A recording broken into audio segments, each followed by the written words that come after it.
Good evening, everybody.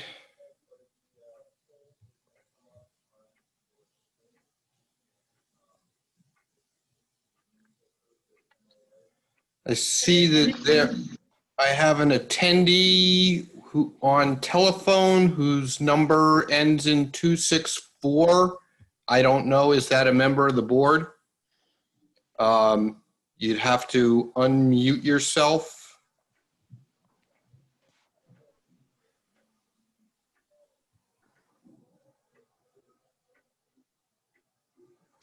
Brian, the video's disabled. Let's see.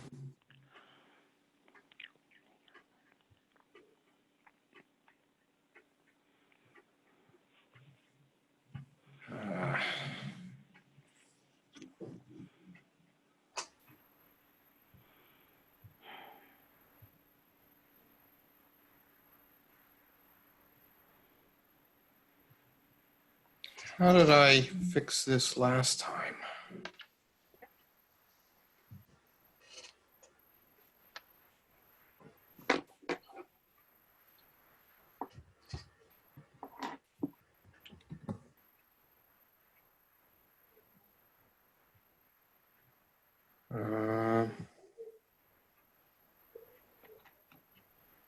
So I'm unmuted now, I guess.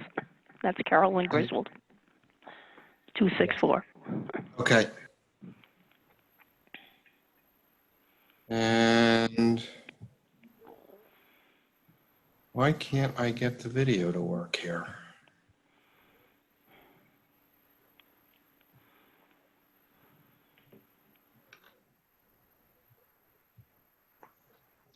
Join audio.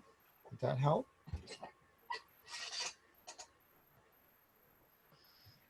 No, that wouldn't help.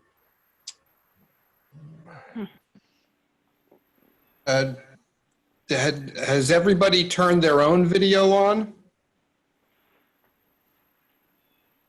I've tried mine, and it says that you've blocked it. That I've blocked it. That's interesting.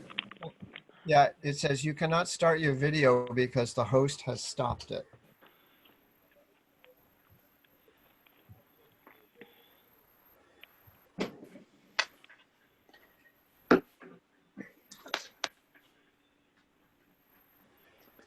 Oh, okay, wait a minute.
Oh, yeah.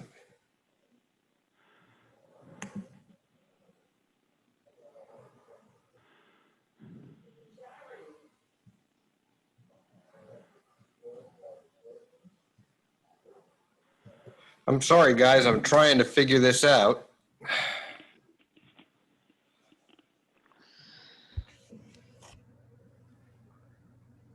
Brian, Here we go. I think I got it. Try turning on your video now. There we go. Aha, great. Perfect.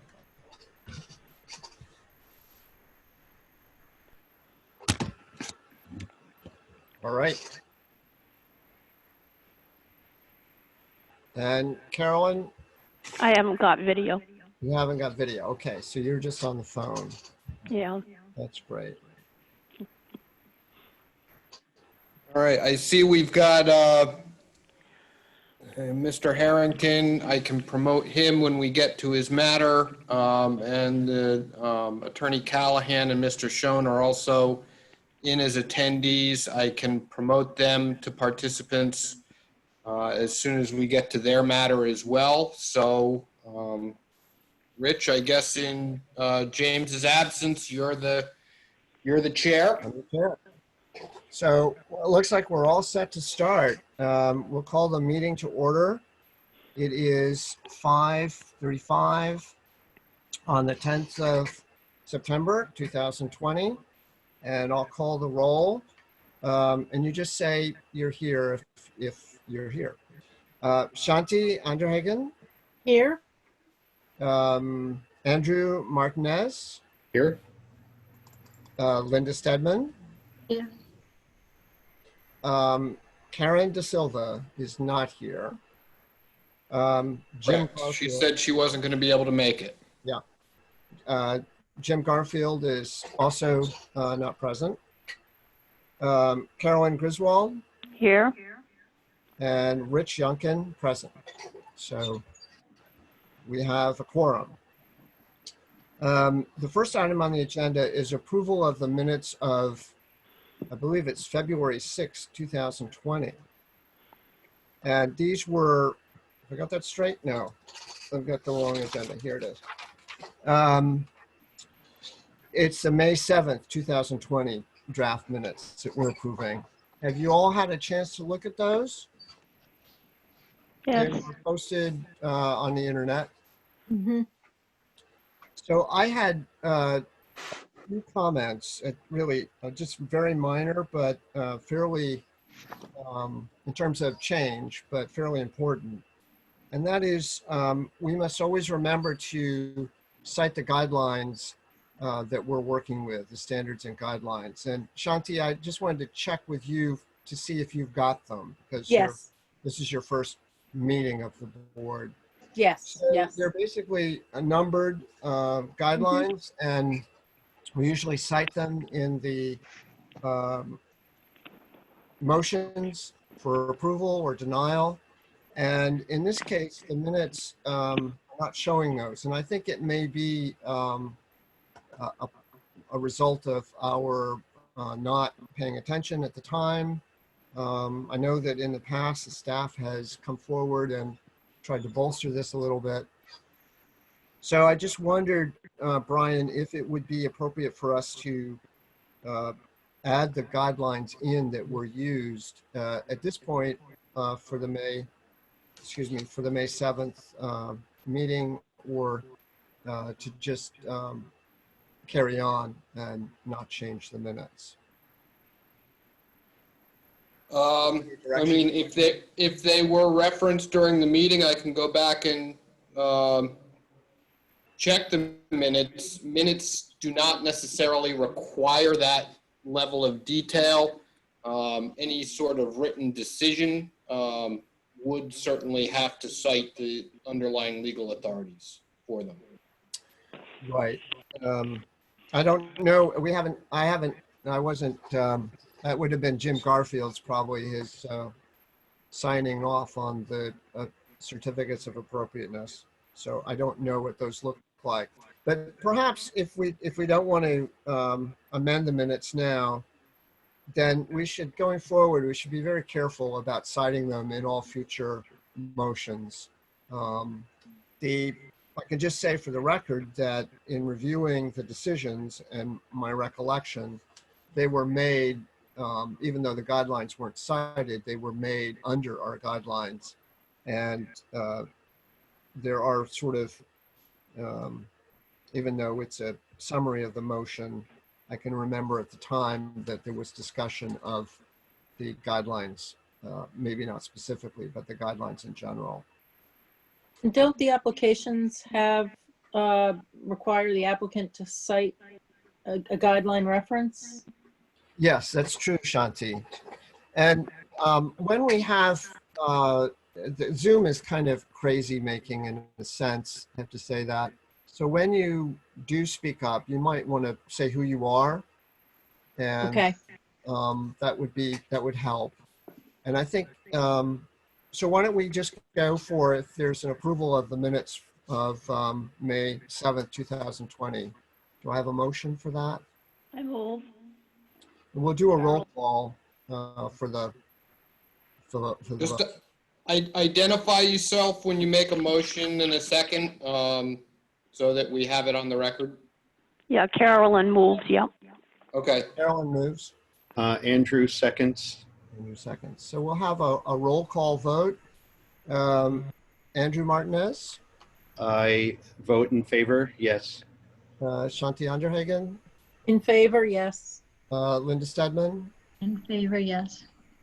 Carolyn Griswold, Yes. and Rich Youngkin, yes. Aye. So we have unanimous approval of the minutes of May 7th. Correspondence and let me see now. Correspondence and public comments. Do we have any, Brian? No, we don't. There's no correspondence. So we'll skip on then to old business. And the first item on the agenda is a certificate of appropriateness for 2557 Kingstown Road, Assessor's Plat 23-3, Lot 45. Proposed repair of doorposts and sills. Matthew P. Harrington, owner, applicant. And the application submitted, it was on the internet link, and some pictures of the Cottrell House and also the Watson House as examples. And perhaps we can hear from Mr. Harrington. Yeah, thanks very much. This is just coming back because when we, well, I believe it actually was you, when we looked at the photos of the current trim around the door, noticed that it was a little bit more elaborate than probably had been there before. So Kayla over at Historic District, the Historical Society, dug up an old, looks like 20s or 30s picture of the house with what we think is probably the original trim. We're talking about immediately to the right and left of the door, those side posts there. And since that, I wandered around town and I noticed that the Watson House on, excuse me, on URI looked like it had something very similar. It's obviously not the same house, but it looks like that is the trim that it more closely approximate what was on the house originally. So the plan would be to simply replace the posts, the rotting doorposts, with the plainer wood, I guess, plainer trim that you see there. The Watson House actually has a pretty good look at it. You can see that our house goes higher, but if you look on the Watson House, it has that little outcropping at the bottom, and then it rises up in a plain solid board, and then it has a crown at the top. And that's, from my looking at the original, the older picture of the doorpost, that seems to me to be more consistent with probably what was there. Of course, as you can see, it looks to me like it's just a plain board that runs up. We have a trim, it looks like about 6 inches or so below the end, and then there's an interior trim. So it's not elaborate, but it's certainly more elaborate. And the more I looked at the Watson house and this old photo and the Cottrell house, it looked to me that that's probably more in line with what was there. So my idea is to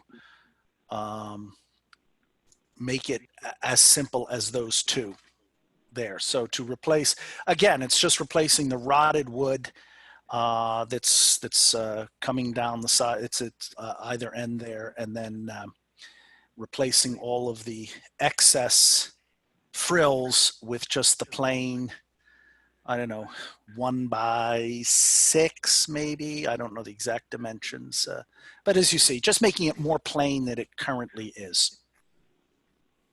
Well, thank you for that description and the photographs. I think what I'm going to do is just repeat a little bit about what you said, and then we'll go around the room, so to speak, and ask each individual member what they might have as an opinion about this. I think that's a good way to do it under Zoom instead of raising your hands and trying to talk at once. As I recall, that meeting, I looked at the photographs that you had of the existing condition. And by the way, I don't know if Brian has those photographs, but in our design guidelines, it's actually, there's a picture of it, of Yes. the doorway on page, I think it's really on it's right on the introduction section. So it's on the first page.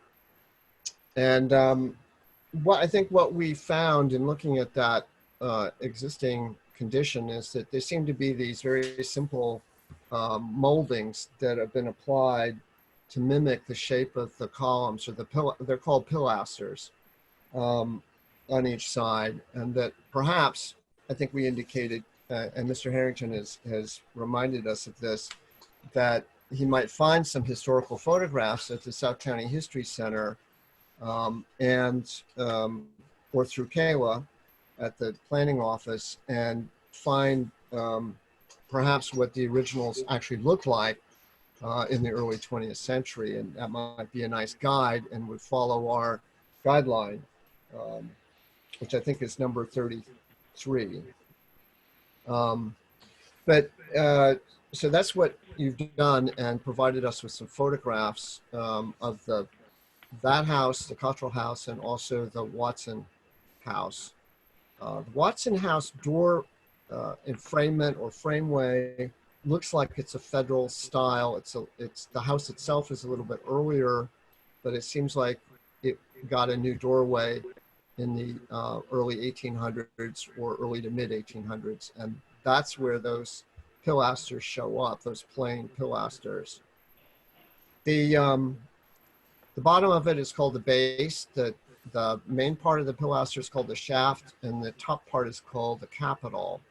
And these are sort of a Doric kind of style that Mr. Harrington has shown us as possibly appropriate for his doorway. So with that background, why don't I ask Andrew if he has any comments about this? I appreciate the efforts to research this and find documentation of something similar. And I have to say that I feel if he continues to work along these lines and puts something to that effect in its place, I would be okay with it. I don't have any questions. Hopefully using, the right materials of wood and, proportionality, but the intent to arrive at something historically appropriate, I appreciate. And we can move on to Shanti. Thanks, Rich. So I may be a little bit confused about what you're proposing, Mr. Harrington, but I'll tell you what my take on this is.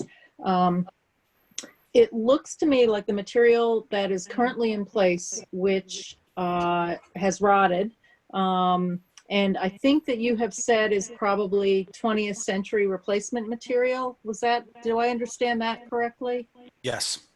So what I think it did, however, was replicate what was there to a great extent, because the historic photo from the early 20th century really does, by my eye, dimensionally and stylistically match what you have at your house. So I think what rotted was actually an attempt to reproduce what historically existed. And so I think that's always the best choice. Guidelines generally say that's the best choice. So I would encourage the plan to be to do a reproduction of the reproduction of what looks as though it existed in the early 20th century.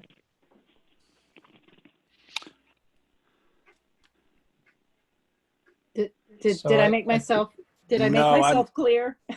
I'm confused then. So are you saying you like what is currently there or what the old photograph is showing? What I'm saying is it looks to me as though they're quite similar. Am I missing something? Well, let me interject a little bit in here. I think what we thought was that the historical photograph would guide us as to what was there originally. And it's not that photograph, it's the Right, the one other up one. above. Right, no, I Yeah. agree, Rich. Shanti here. I And understand that. Unfortunately, it's a bit grainy, so Yeah. it's kind of it's kind of hard to know if we can see that. If you can put that historical photograph up, Brian, that would be marvelous. Right, Rich, it's Shanti. No, I understand that it's grainy and the details aren't as clear as we'd like them. But my guess is that what is on the house now was an attempt to reproduce what existed at the time that new material was put in. Oh, let me clarify. What's on the door now was put on in 2001, 2002. But what I'm suggesting is, did it copy what was there? No, I think if you go back to if you slide to the current photo, of the doorway, what you'll see is what the carpenter. If you look above the capitals, you see how it's flat. Just plain flat. So the capitals and the flat were what was there. The carpenter did the lower part. You see, I think this is what Rich originally noticed, was the upper part is plain, and then this lower part all of a sudden gets cute. And I think, so as I say, if you look at those capitals, they're the original. Everything from them up was what was there. And then this lower stuff was what the carpenter routed. When you say lower stuff, do you mean the applied moldings? Yes. Okay. And we can't tell from the historic photograph whether, in fact, there were applied moldings in the early 20th century. Is that what you're saying, Rich? Yes. In fact, unfortunately, it's grainy enough that it doesn't give us a clear sense. It does, however, I think what I'm seeing when I enlarge that picture is that it almost seems like the pilaster on the left side is more defined than the one on the right side. There's something going on with a shadow line or something. And it looks like it actually has 3 dimensions to it. I agree. That it actually comes out from the flat plane of the door frame and is raised out. And to be honest with you, I cannot tell whether it's a rounded, like a half rounded pilaster, like a half column, or if it's flat stock. It does seem to be different than the flat piece above, which is next to the door transom. I So he's giving us some mixed signals. I have to admit that. And but it's an attempt to, I think, get a more definitive photograph, is trying to give us a more definitive view of what was there when this was taken. If you are able to move the photograph, I'm looking at the one that Brian has put up on the screen. I know in the photograph that Matt gave us, we're just seeing a piece of it, there's a early 20th century car in the driveway on the right-hand side. So that's our sort of marker of how old this photograph is. I think it may be 1920s vintage photograph.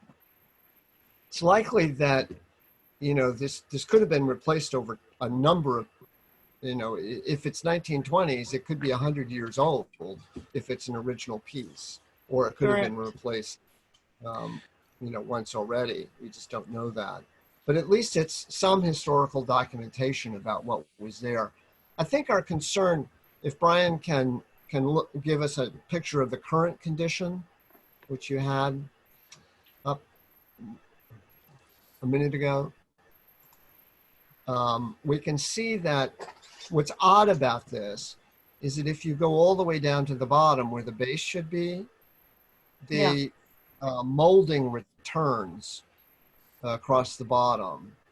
So what we have is sort of a complete outline of the pilaster, and it's sort of done with this molding material, which seems to be a little bit incongruous in terms of style for that doorway. I think that was the idea that I had when I looked at it at first, was that if we had historical documentation, if Mr. Harrington could find it, that would give us better guidance on what was there before this 2001. And Shanti, you have a very good point, and that is 2001, our historic district existed. Did they, in fact, replicate what had been there? Did they follow a standard and replicate what had been there? And is this the replication that we're seeing of what had been there? Right. Yeah, well taken. Did Well, why don't we- anybody, excuse me, Richard, Go ahead. Shanti, did anybody, or would be worthwhile checking the HDC file for that application, and whether there was a photograph pre the replacement? I don't know if that was done. I think we have moved through. Brian, you have no information on that, do you? No. No, I don't. Sorry. And Mr. Harrington, you don't have any information on that. No, you know, let me ask you this. When are you guys meeting next? Uh, Do you know? November 7th? well, For November, scheduled, and I don't. But- When is that? November 5th is your next regularly scheduled meeting, but certainly you are welcome to schedule a special meeting if you so desire. Yes, we can do that, Matt. We can certainly have a meeting to Oh, sorry. It just occurred to me, you know, what my wife has a whole box of photos, and we moved into this house in 1995. And I'm going to see if she's got any photos of the kids or something out front that might show what this looked like before this particular variation was done. And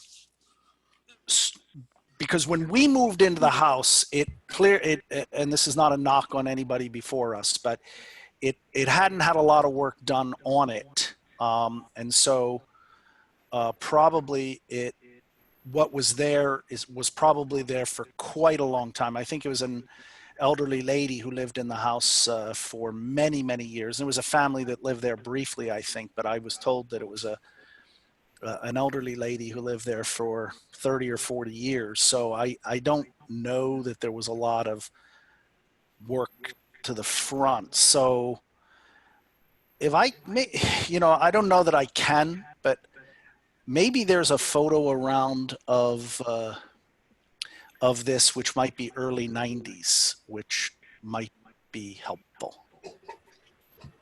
Well, certainly we could consider that. I think that would be very useful, and we could at the same time see if we can find a record, the 2001 record of the change, and see if it provides us with any information. If that's acceptable to you, Yeah. I could poll the rest of the committee and see if that's acceptable to them. And let me say, I don't have a preference. I don't have a strong preference whether it's leaving what's there or putting the other thing. It only occurred to me when you, as I say, when you mentioned it. And I'll tell you, if you look at the current version, above the capital there, you can see it looks to me like it's slightly wider than what's beneath it. And that's why when then I've looked closer, I thought, yeah, it is, whatever's going above is older, whatever is below is newer. And I don't know how new it is. And so, well, I know that version is 2001, around 2001. But whether that was prior to that or whether that was my carpenter's innovation, why don't, if I guess we should really try to do it right. So if you're amenable, why don't can we postpone this and then I'll submit more photos if I find them? Yes. Okay. So, Rich can hear. Why don't we just have a quick poll of the members and see if that's acceptable? We can start with Linda Stedman. I have no problem with him postponing this until he gets more photos. Looking at the photos, I do agree that I don't think that the grooves in the door were there earlier. I think it was solid, but I can't say for sure. But if he can find more photos, that would be great. Right. Okay. And how about Carolyn Griswold? Yes, I feel the same. I think it makes sense to let him go back and find more photos. Okay. And Andrew, how do you feel about this now? Yeah, I'm fine with further research, and if we can see if there is the application from 2001, we think. Very good. And Shanti? Yeah, I agree. I think it'd be great to continue this to the next meeting and in the interim do a little research. I would say, to my eye, this looks like a pattern books around. And I think if we went into Asher Benjamin, we'd find something very similar, including the moldings or some definition on the pilaster. So I think, or I hope that we're down to that question of what's the finish of the pilasters, if anything. But yeah, the answer is yes, continue. I think we are down to that question. And I think what we can do, Mr. Harrington, is we can look in our resources, Asher Benjamin and other pattern books, and see if, in fact, there's something there to be helpful as well. I'm very pleased that you at least have the time to do this. Well, November's good. We can get this done in November. And we want to have a meeting earlier because of the winter coming on. Just please ask us. I think we can accommodate that. Okay. We're going to have a meeting in October, I would imagine. So I agree. And so with that, I think what we'll do is, I don't know if we need a motion. Do you think we need a motion, Brian, to? Yeah, you're going to need a motion to continue it to a date certain so that we don't have to re-advertise or notice anything.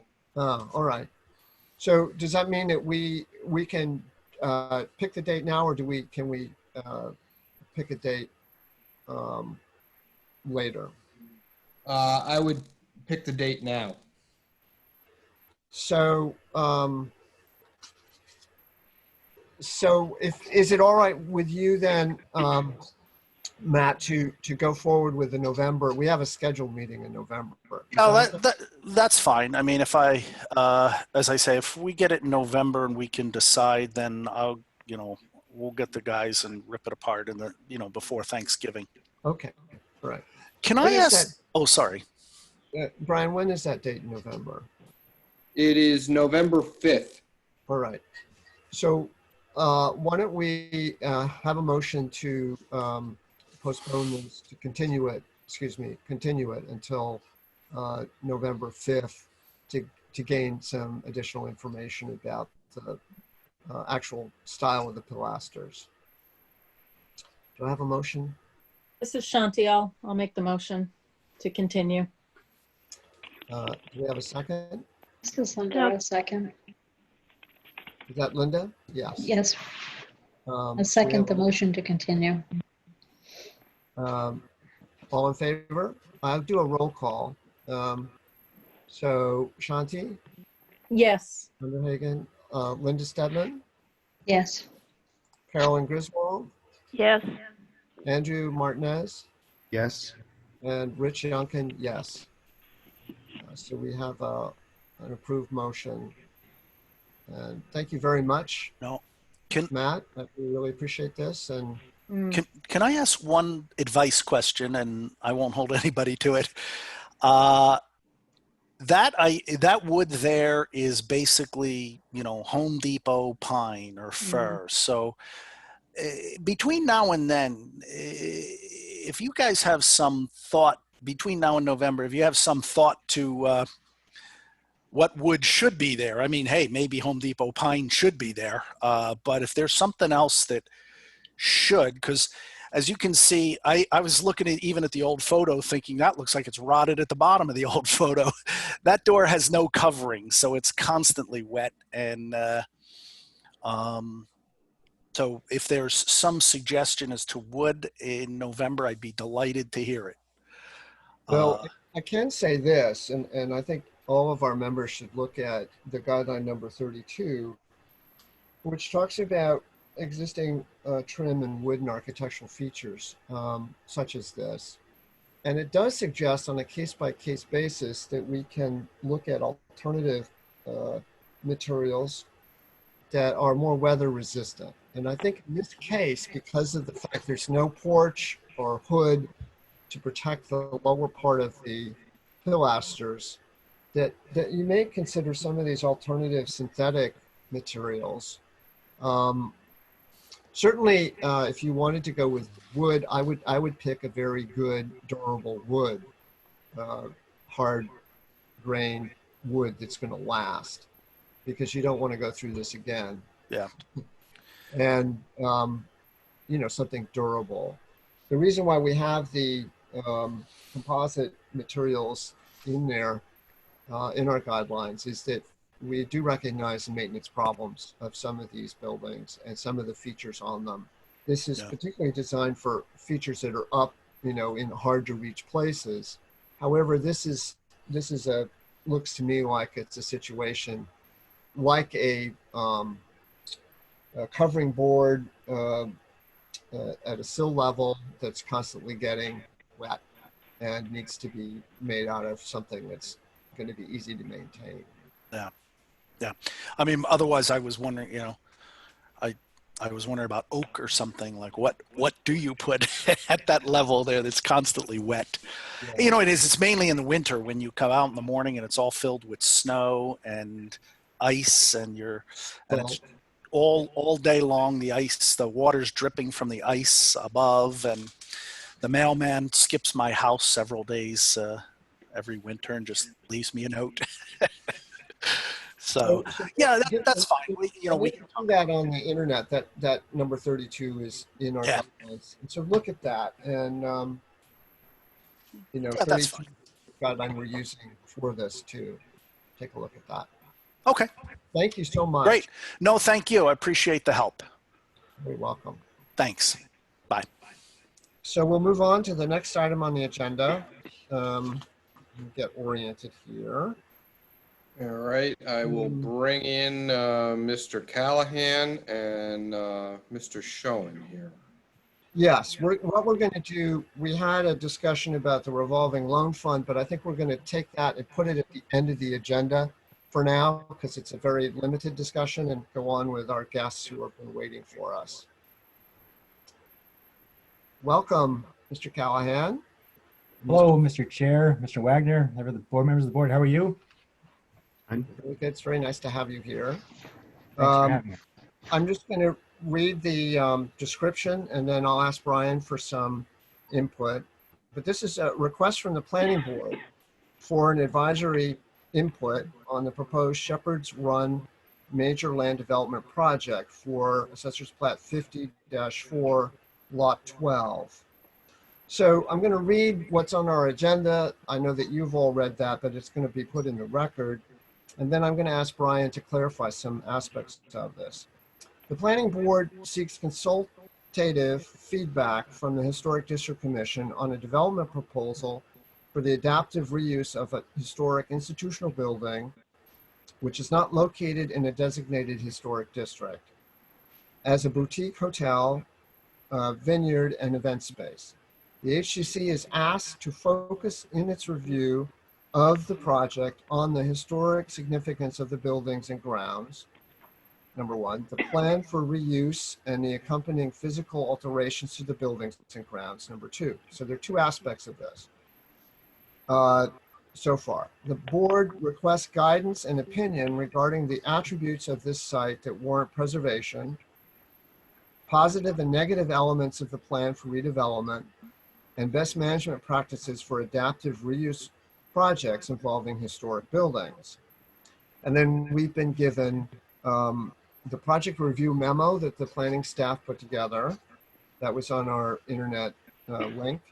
Also the conceptual master plan and site plans, which I believe the planning board reviewed, and other application materials and project description. That was primarily the wonderful brochure that was put together by Morgan Schoen.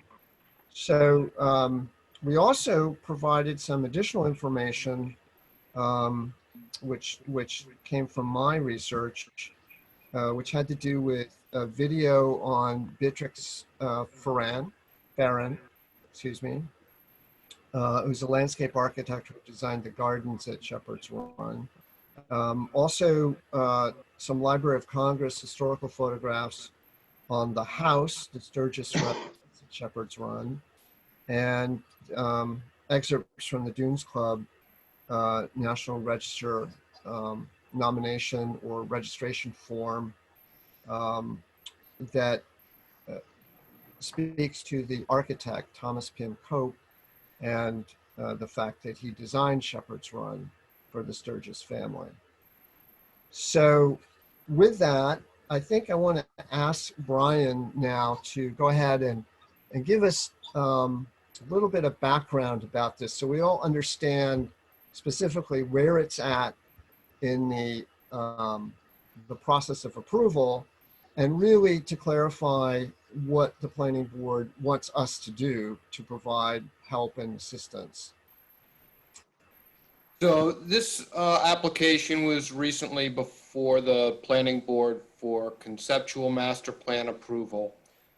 There are a number of moving pieces to this application, including rezoning of the site and some changes to the comprehensive plan in order to allow this sort of development on this particular property. Right now it is zoned residential R80, and the idea that in order to facilitate the project is to convert it to the Route 1 Special Management District zone, which allows for these types of uses and is located just across Route 1 on the western side of the road.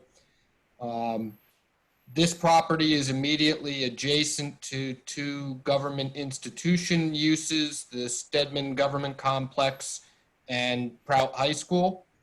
And on the east side, it abuts up against a portion of the Chaffee Wildlife Refuge. So it really only abuts one other residential lot to the north. Let's see.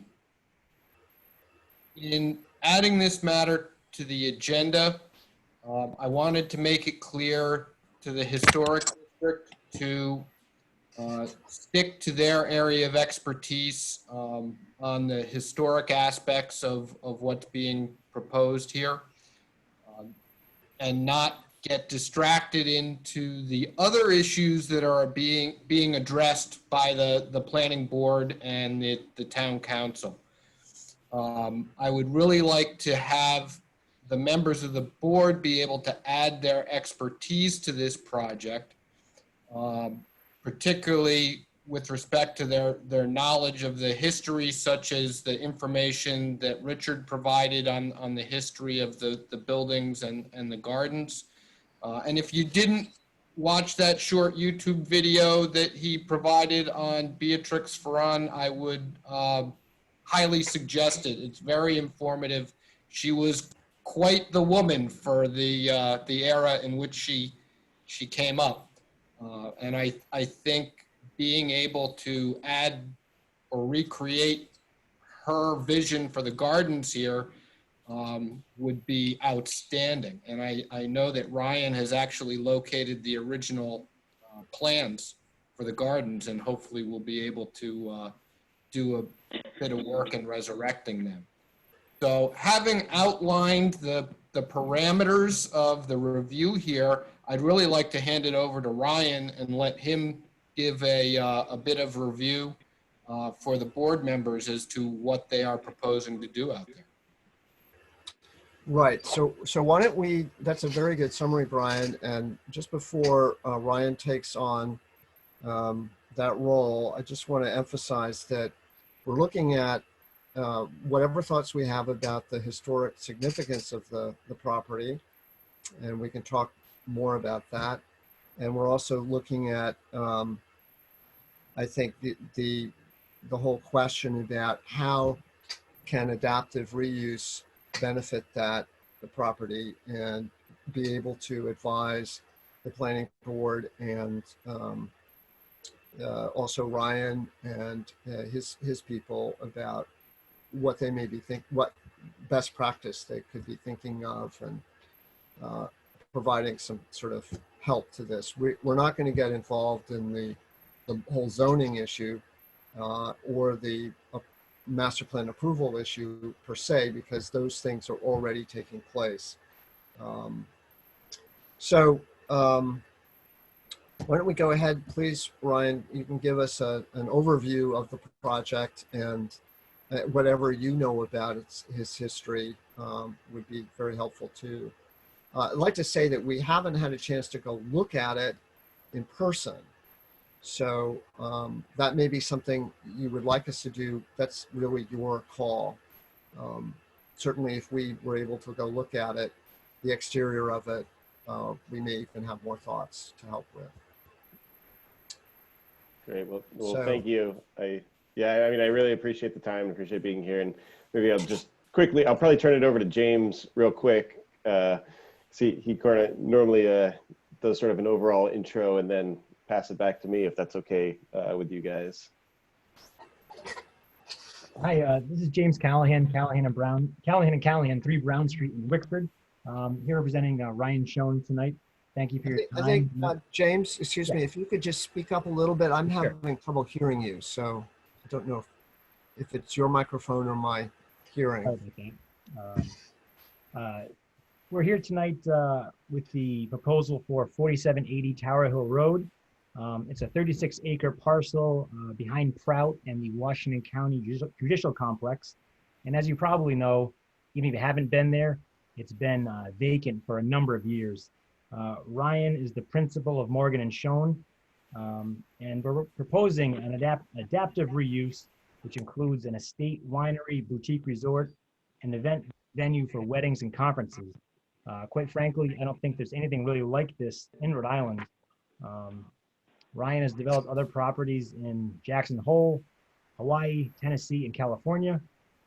And I think his vision for the property is really a tremendous potential addition to the community. And it's also not just an enclosed space. It will be an economic engine helping the existing hotels nearby and local communities.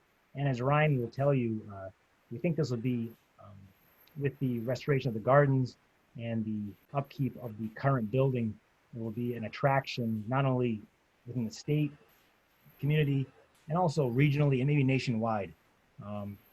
We've been before the TRC, the planning board on at least 2 occasions, maybe 3, the Conservation Commission, and also now we appear before you tonight, and we hope to get some input from your expertise in how to enhance the views and vision Ryan has. So without any further ado, I'd like to ask Ryan to give his proposal. Yeah, well, thank you, everybody. And again, thank you for the time, especially because I know, this not being in the historic district, being able to get some of your time. And Richard, I mean, the photos that you sent, those are all new photos that I had not seen, which was really pretty special. I had seen the video, and I do have a set of plans as laid out from the original architect and the original gardens that were in Beatrix Farron's files that were then given to Berkeley. So I have pictures of those plans, but the images that you sent actually are, I mean, far more detailed, I would say, than what I got. So yeah, I mean, great to kind of throw those up there. One thing of note to make sure that everybody understands, from the history of this property, there has been a lot of additions. So, the images of what you see there, that actually all exists, plus quite a bit more. So the diocese, the various sections of the church over the years added on to this building, and so it is, I mean, somewhere between a 45,000 square foot, 50,000 square foot facility. So, there's the original 1933 structures, and then there's a lot of stuff that was done either in the late 50s and early 60s. It's important to kind of understand as part of what exists there today. But I mean, from the outset, what I want to make 100% clear is our goal is to restore this building as best we possibly can. Our goal is to not demolish anything. Aside from, there is a walkway that was put on in the 60s on the back side of this building, and looking at what Brian has on the screen here, looking at the lot, there's a little line right in the back that blocks all the views off of the back deck of the main manor house. That little walkway, yeah, that's great. Yep, so on the right-hand side of everybody's, there you go. The right-hand side of the screen, you can see that walkway that comes and connects 2 large buildings. That walkway we're looking to open up, to open the view back up from the historic structure. But other than really taking down, I don't know what it is, 500 square feet of that little walkway, everything else, the goal is to maintain it and restore it. So, we're really excited about the opportunity. We think although it isn't really this board's purview, like we said, we think the changing of the zoning will open up this property to allow more people to experience something, obviously, other than a private residence or something along those lines. So if we can get these gardens restored, I mean, it will be open to the public for people to walk around, have a glass of wine from the winery, and obviously experience what was developed here, and was really something obviously quite special. So, what's interesting about the building is the original things were constructed in 1933 are in great condition. There's an original slate roof on the building, probably 6 or 7 slate tiles have slid down that we need to put back in, and traditional methods. But it's, I mean, I don't know if it's 18 inches of concrete, but it looks like the second floor of the manor house was built with something close to 18 inches of concrete. This is not a stick frame building. It's all concrete, stone on the outside, slate roof. It was built really, really well.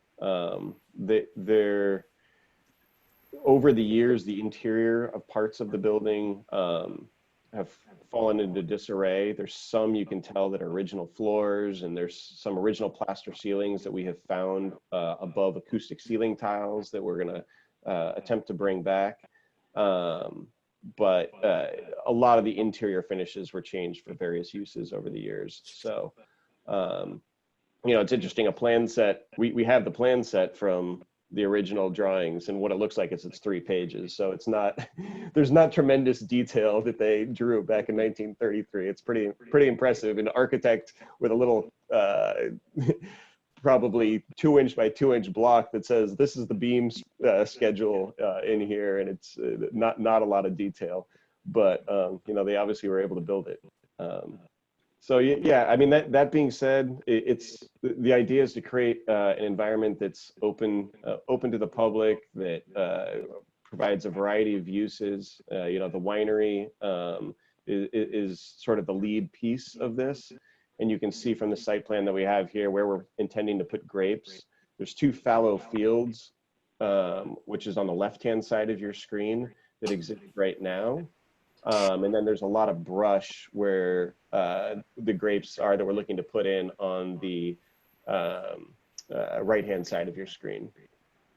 So yeah, I mean, that's the general plan, and I'm happy to hear any thoughts or additions or comments that people have.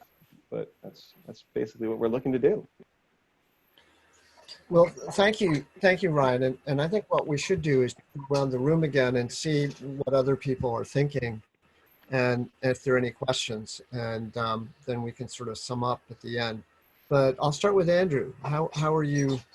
Do you have thoughts on this, or questions, or is? Yeah, well, one of my questions is, I'm looking at the historic photos that you provided, Richard. What are described now as fallow fields, they seem to have been populated with trees, some kind of forested spot. So I don't know if that was just property left alone, or if there are intentions in any landscape architecture behind that, and what you might uncover in your research, or even after you start to dig up or try to work on the field. I helped myself to driving around the property yesterday, and noted all the stone walls, and wondered what your intention is with the stone walls on the property. Are you talking about the old stone walls, or the more 50s, 60s ones around the backside? The prior ones. Yeah, I mean, the existing stone walls we're looking to just maintain as they are, rechink as needed situation. Oh, are you talking about site walls? Or are you talking about, sorry, the actual manor Along stone the driveway. Yeah. So the entry drive, actually, that's an easement property there. That's owned by the Prout School, but it sounds like we're going to be able to restore that. So we're going to redo that driveway all the way along there. There's a lot of rhododendrons that are, unfortunately, probably need to be replanted, recreated along that entry drive, and then the stone walls. But the idea is, yes, to put them back together if we can. Okay. And what do you intend to pave the roadway with? Asphalt, or? Yeah, we'll probably be doing the same that exists there, because first, it's not our property, and it is used by the Prout High School as well. Their buses use that as a circulation path. So I think just from a practicality standpoint, that's probably. Okay. And you intend to, I know, I understand the original residence, but the 50s editions that the seminary had put on, what is your intention with those? You're going to keep those in place and renovate those, or? Yes, yeah, exactly. Our goal is to renovate everything that exists on the property. I mean, you know, some of it obviously has more historical significance than other, but our viewpoint is tearing down something that somebody spent a lot of money and time and effort building. So we would like to reuse it, and that's kind of the whole purpose behind this, is see if we can adaptively reuse the property in a way that makes sense. Would you be refacing these 1950s building in any way? We haven't gotten there yet. We're working with Centerbrook Architects out of Centerbrook, Connecticut. You know, they're one of their projects is the Ocean House in Rhode Island. They've done quite a bit of work. You know, we're studying it a couple different ways, and it's interesting looking actually at Rich's photos that he sent over. One of the things that we're looking at is seeing if we can grow a lot of ivy on there, or you know, create it more of like a landscape wall. And it was funny looking at the original photos of the Stone Manor and seeing how much none of that ivy exists there really today.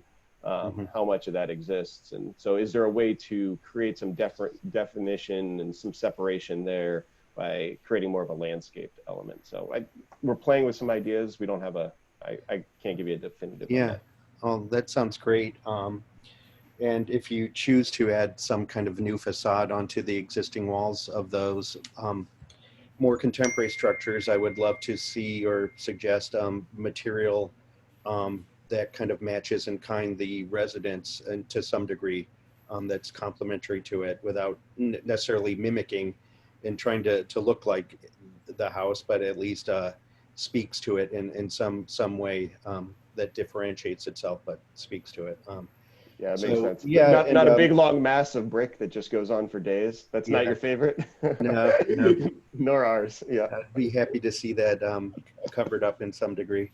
Yeah. So, and then, yeah, if you, yeah, it's great that you have her plans, and you know, I really think this is a cultural asset for the state and for the town that I would love to see restored and maintained as best you can. And I hope that if you come across mature plantings along the way, you know, trees, I know some of them look like they're in disrepair, but if you come across some that you can identify were, you know, original to the plan and intended by her, if they could be saved and restored in any way, Yeah. that would be great. We So- have found there's actually a forsythia that's named after her. And we believe we found some of that on the property. So we're going to work hard to restore that piece if we can. And then there are some rhododendrons that look like they can be worked through that haven't completely fallen into disrepair. So there is a bit of that. In this last, actually, even since we started this process over the last 6 to 9 months, the number of trees that have fallen down on that property, they're all getting real close. So that's something that we're trying to figure out, you know, because there's some beautiful and majestic trees. I mean, there's the main one, as you can see from the original photos, it was small then, but I mean, it's humongous and it towers over the entire place, but it's getting close, which is our issue. Yeah. So I'll let other people speak, but you know, I do hope as the project moves on and you know costs become what they are, that I hope that the vision of bringing back these historic elements isn't sacrificed along the way. So, but thank you for your care and interest in that. So. Thank you, Andrew. Those are great comments. I think I want to hear from Linda Stedman next. Okay, I apologize. I have not been up to the property.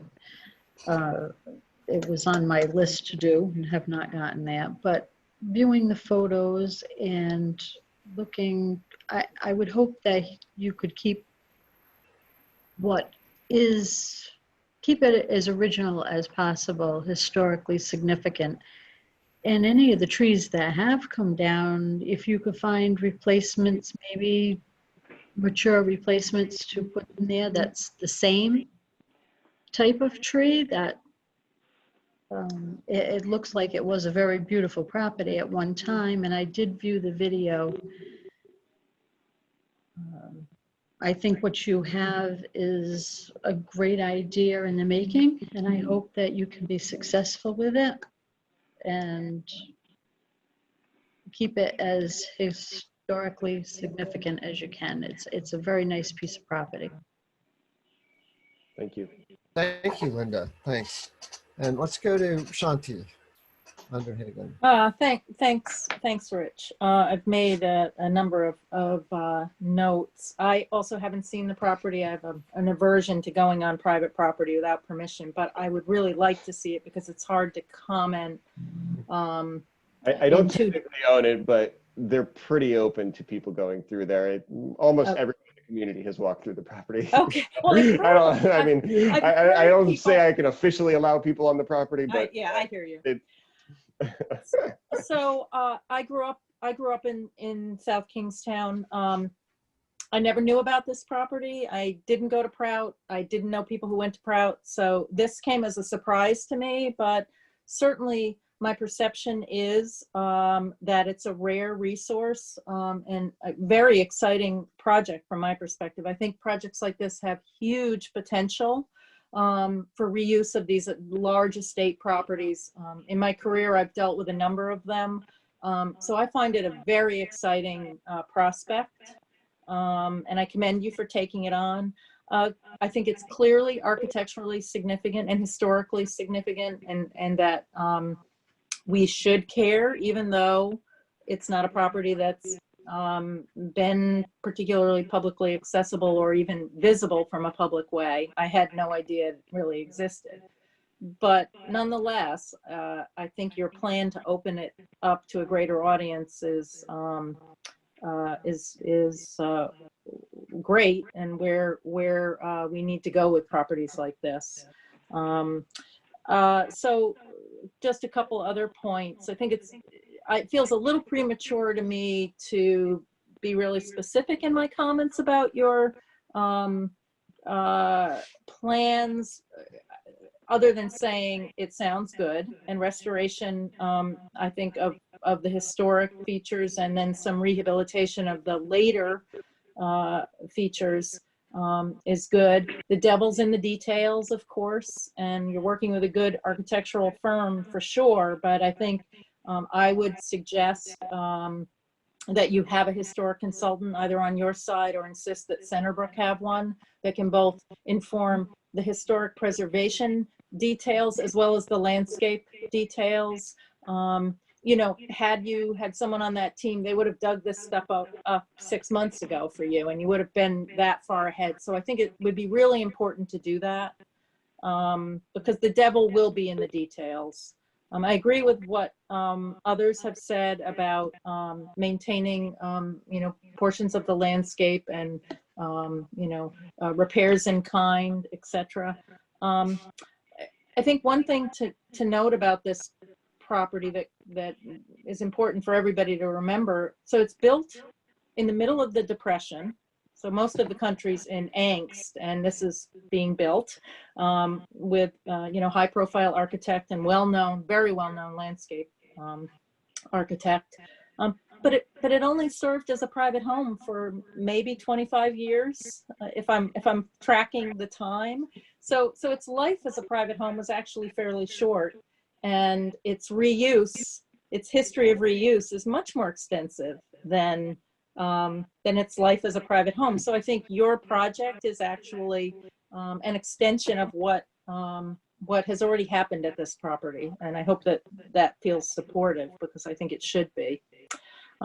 So that's kind of, those are kind of all the points I wrote down. I think it's very exciting, but I would encourage you and the architectural team to get someone on the larger team, because the devil really can be in the details. It can be in the choice of mortar for repair, in the choice of where you find the slate, you know, which aspects of the landscape really do need attention and which can be more sacrificial. You know, so that expertise would be, I think, incredibly enriching to the project. Thank you, Shanti. Let's move on to Carolyn Griswold. It's hard to add too much to what's been said already. Everybody's had good comments. Excuse me. I agree with the repurposing. It sounds like a really exciting project. I was a little worried, or I should say, my interest would be in what the potential runoffs or water problems to the narrow river might be. I think when I first saw it and saw the bungalows and all, I think I was a little taken aback by that. It doesn't seem like that really fits in with the whole historic aspect of the old buildings, and just wondering how the wastewater problem will be dealt with there. Also, vineyards don't just grow anywhere, and I'm sure they need, a fair amount of fertilizing and so forth. And so that's something to be consideration because it's going into a wildlife refuge as well. Excuse me for my voice. I have a little allergy problems here, and I'm getting a kind of a echo. So I think I'll just end on that because I think Shanti, especially, comments were very good, and as well as Linda and Andrew. Yeah, and before we get a little farther, I appreciate your concerns, Carolyn, but getting off into the environmental issues is one of the things that I wanted to avoid straying into. That is an issue that's being dealt with elsewhere, even outside the town.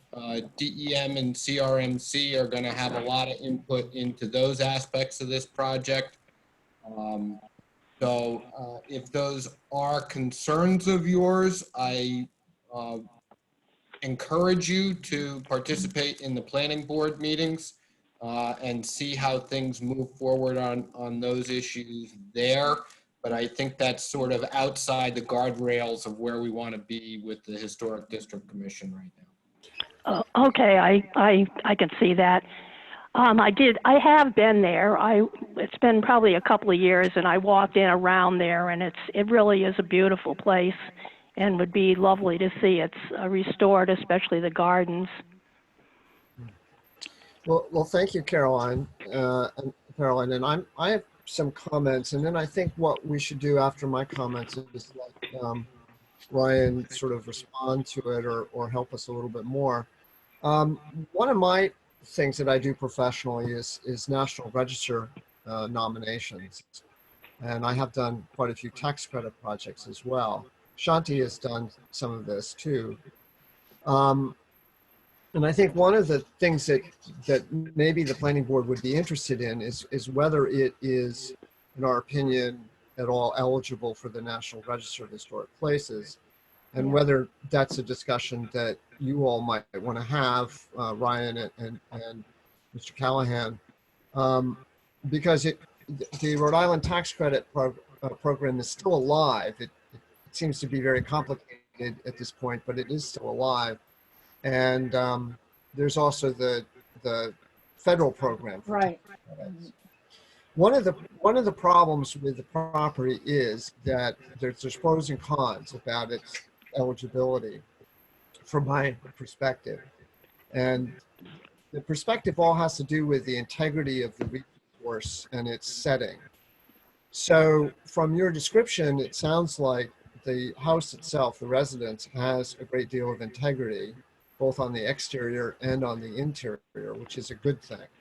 The additions that the church added may or may not be appropriate or contribute to the setting and the integrity of the main house. At least they were not directly glommed onto it. They were connected to it with what we call hyphens, or small quarter areas. And correct me if I'm wrong, but that's sort of what I'm seeing.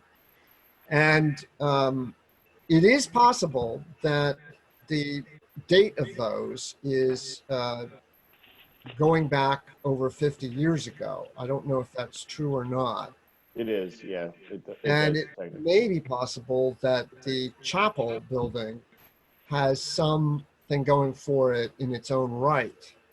And that would be very interesting to follow up on. If there is a architect who worked for the church, who designed the chapel structure and the dormitories or the rooms for I think it was a monastery, if those in fact have sort of historical merit in their own right, it is possible that the complex has a very rich history then, and one of evolution, which Shanti talked about, and then would merit perhaps consideration for listing.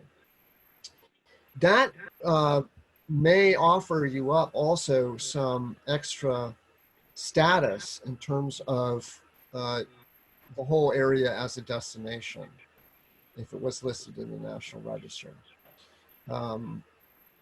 We know from the Dunes Club nomination that we've got Thomas Pym Cope on the radar screen as doing work in Rhode Island. He is a socially connected. He's actually a relative by marriage to the Hazard family, and thereby indirectly related to the Sturgises.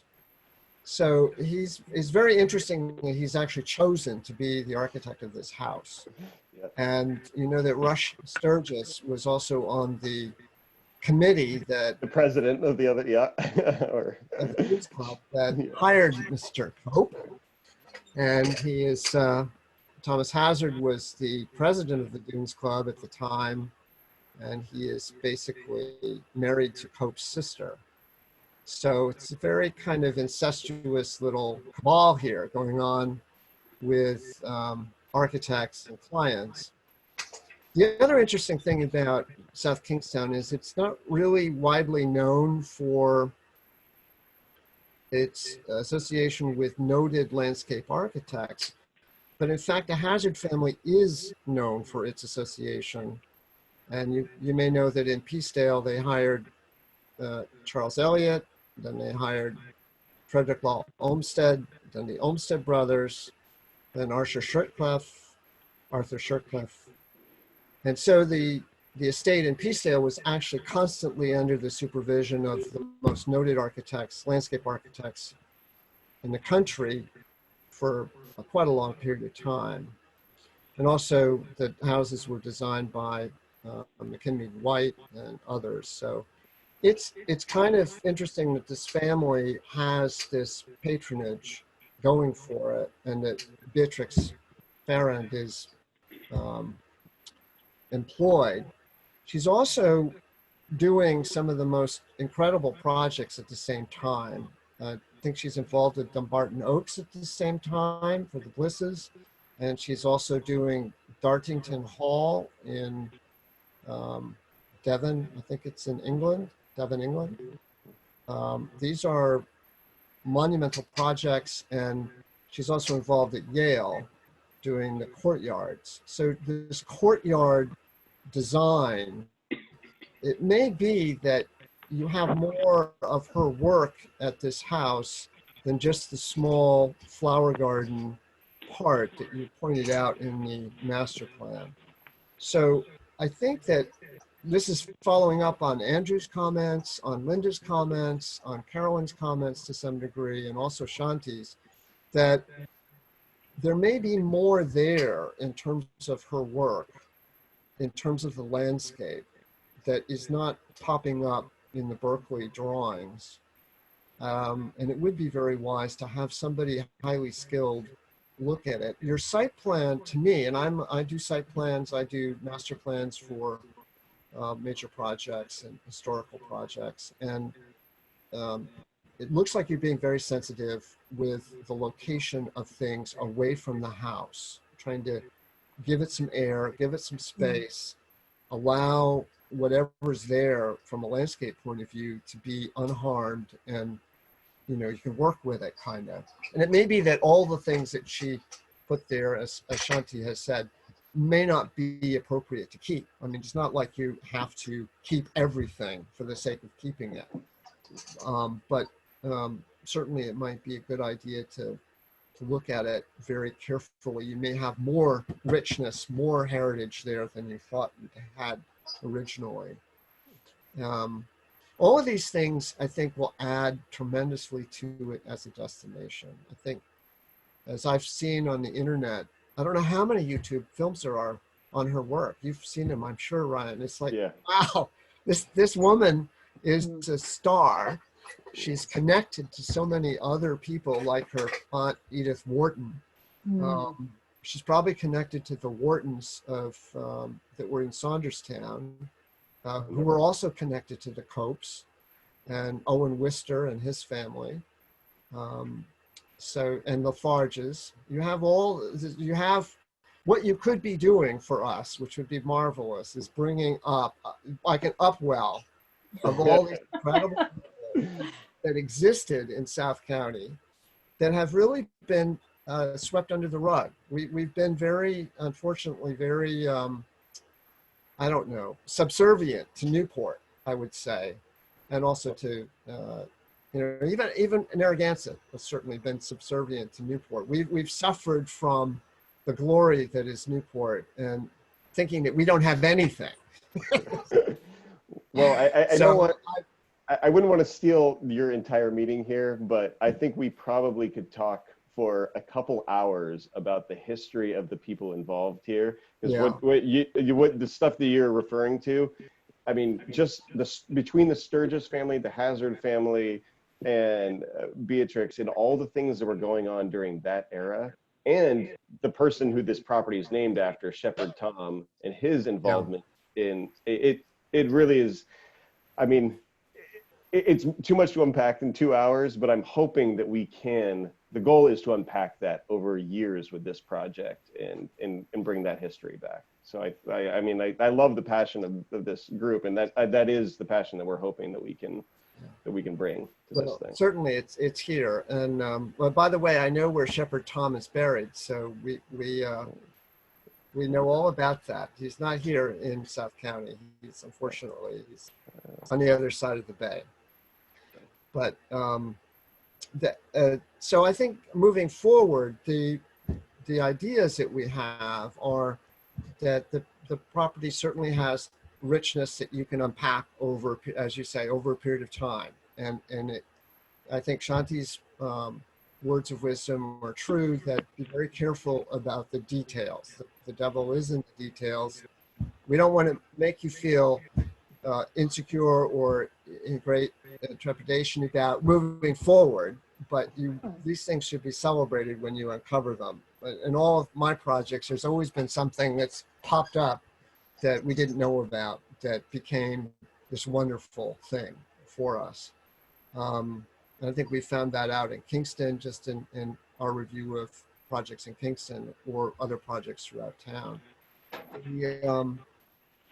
The house itself, I think that the intensity of the use that you're talking about seems appropriate for the house. It seems kind of neat that you have the chapel and you have, if you look at the site plan, the wing that sticks out from where the chapel is to use as a fitness center, and you actually can convert that other wing that is on the other side to the restaurant. So it seems, and if I'm wrong, correct me, but it seems like you're moving out of the house the more intense activities that could damage it in the long term. And those buildings that were built by the church are not being sacrificed, but they can take this extra use, and you can actually work with them on the interiors to modify them and to make them sing for those more intense activities, such as the restaurant, the fitness center, and the wedding event space. And then it seems to me like the house then is celebrated for what it is, and you don't have to kind of punish it or in any way kind of, stress it out with activities that are not appropriate for it, and you can celebrate it as what it is, this summer residence that this wealthy family had, and their taste and whatnot, which is all very appropriate. The subtraction of that bridge between the two wings, I think I would have done that. That seems to be very appropriate to open up the view from the main house to the vineyard. And so all of that makes a lot of sense.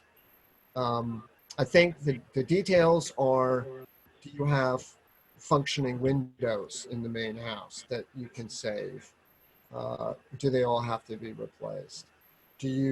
All these small things add up. And for historic buildings, the elimination of things because they're you can't seem to get them to work, or they're deteriorated, or you can't find a replacement in kind for them, tend to get altered. And then the building loses its integrity. It's sort of like death by 1,000 cuts over time. So we would just caution you on that. If you, sounds to me like, Ryan, you've had prior experience with this, so you know what I'm probably saying. It's probably not. Yeah, there's a property, if anybody's curious, one of the properties we did is called the Casa Madrona. It's in Sausalito, California. It's on the National Register of Historic Places, and I restored that property. Yeah, And great. So you know what this is all about. And then there's also the material, the sort of the, what I call the big bugaboo in Rhode Island is our mechanical engineers. I'm just giving you a heads up.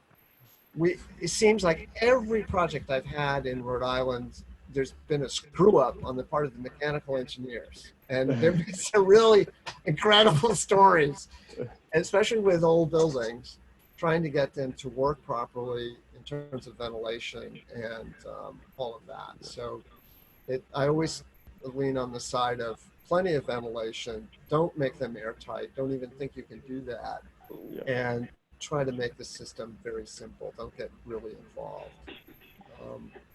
So those are just some of my ideas. I think that the building has a great charm, and keeping the entrance coming in on that right of way that you've got is the only way, I think, to have your approach be appropriate to that building and not mess with coming in through crowd. I'm sure you're not going to do that. That's sort of like access only for emergency vehicles or whatnot. Just, keep the separation. I'm sure that's your primary objective. And then it seems like you're going to hit the landscape features right away.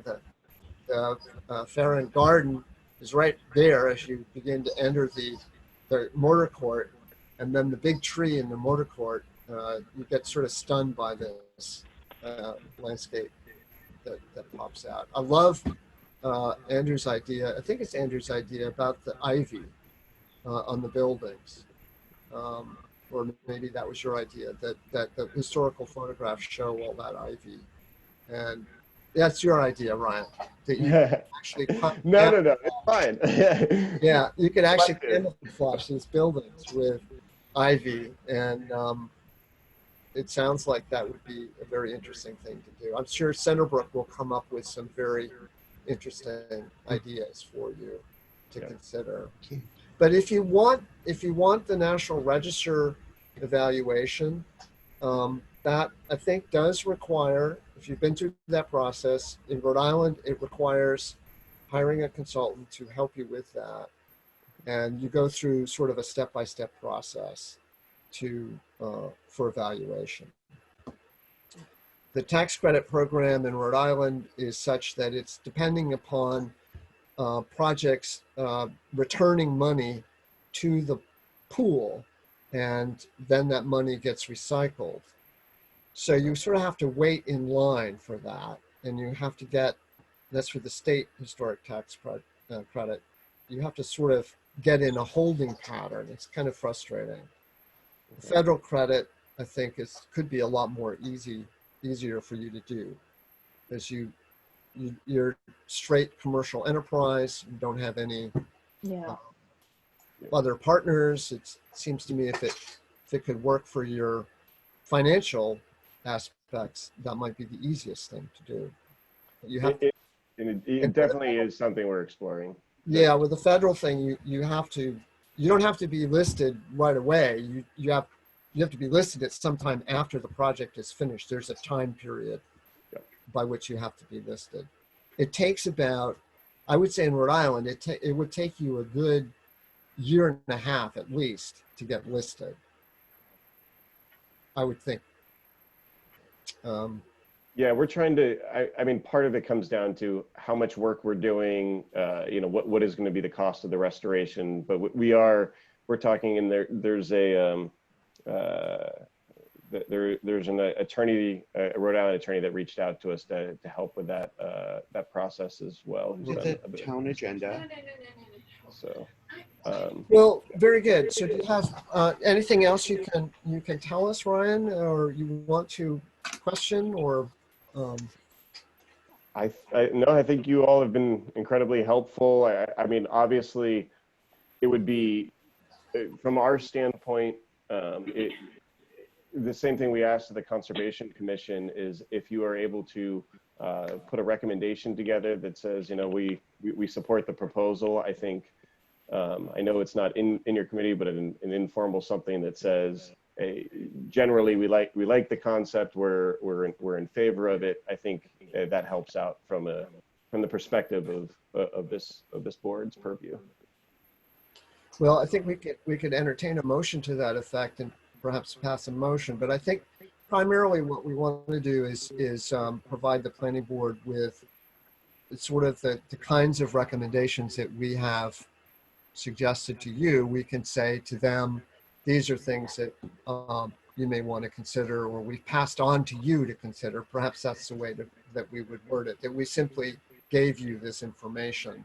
Great. And we can take, I think Brian can probably take that from the minutes and compose a memo from this commission that just conveys what we've told you to them, and some of your responses, which have all been very positive.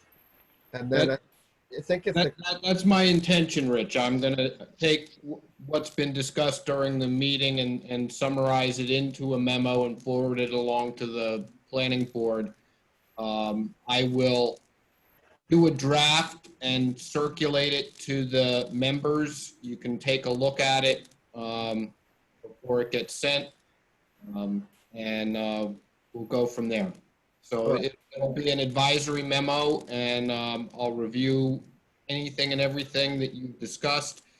Certainly, to the extent any of the members want to participate in the planning board process going forward, you're certainly welcome to do that. There will be more details coming out of the things that Shanti has mentioned when we get to preliminary. So what's the pleasure of the board? Do we have any motions or anything bubbling up here? Andrew? Andrew's muted. I don't think we need a motion, do we? Or I do think we? the memo might suffice for what we've been saying, if it's clear about everything that we've mentioned. It's all been very positive. Yeah. A little cautionary on some parts, but positive. If you want to go to the formality of making a motion directing staff to prepare a memo summarizing the discussion for the planning board, that's certainly appropriate. I've already indicated to you that that's my intent, purely based on the instructions that I got from the planning board. You know, they want the information back, so it's going to be done. Well, I would feel good about that. Let's do it. Let's have a motion to that effect, that we direct the staff to prepare a memo for the planning board. It indicates our concerns, but general enthusiasm for the project. And he'll be able to abstract from the minutes, from the tape, excuse me, you know, what we actually said. And so do I have a motion to that effect? I'll make that motion, Shanti. Shanti Underhagen? I'll second it. Linda seconds it. So we'll have a roll call. Andrew? I'm in favor of the motion to draft a letter with our enthusiasm and our recommendations. Shanti? Yes, in favor. Linda?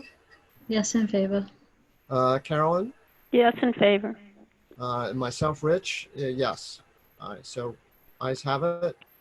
And thank you very much, Ryan and Jim, for coming and taking the time to meet with us. And I hope that you'll feel like you can come again and give us, you know, if you have any questions or any need anything from us in terms of advice, that you let us know. Cool things you want to share with us too. Yeah.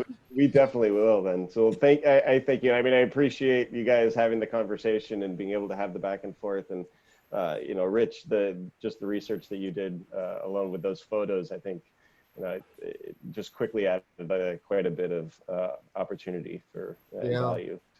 Yeah. So But thank you. there are other resources in the community as well. So if you want to talk to any other people in the community who may or may not remember the place or have anything to add, you can reach out. We can reach out to them if you'd like. But we'll take our direction from you. Okay. Well, thank you. I very much appreciate it. And you all have a wonderful You're very evening. welcome. Thank you very much. Thank you. Thank you. Thank you, Ryan. Thanks, James. Thank you. Thanks, So Brian. we'll move on to the next item on the agenda. See if I can get my notes together here. This is item 6B. Excuse me, Rich. Yeah. I tried to raise my hand, but I'm not sure if it worked. Carolyn Griswold. Yeah, I'm leaving now. Oh, okay. Yes, we Okay. are after 7. So Yeah. maybe we can do this very quickly if others can stay. Do we still have a quorum? I don't know if we need a quorum for this. You started the meeting with a quorum, so you're good to continue. You still have 4 votes out of 7, correct? So anything you would pass would be by a majority of the members still present. So All right. So I think we can keep on going if you'd like. And so hopefully you're all in. This is not going to take too long, I hope, but we did have on the agenda discussion of the Kingston Library and URI Upper College Road Improvement Project, which came to my attention through the KIA, their concerns about parking and the Kingston Free Library, the Kingston Library at the corner of Upper College Road and 138. So Brian was very good to put on the links, the plans, and there are a series of plans here that are very interesting. One is the this complete streets study that is sort of the basis for the URI project. The actual design plans for Upper College Road, and also the design for 138 that is a Rhode Island DOT project. Brian also posted the Kingston Historic District map detail that shows our jurisdiction.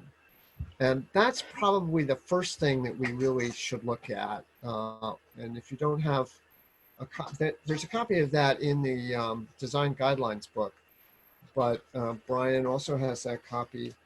And I'll just say right now off the top that it would appear that the boundary line passes on the north It's on there. side of the Kingston Sit Library, down and listen. cuts to Upper College Road, and crosses the street to the King Kong Church, and then goes down to the west down the street.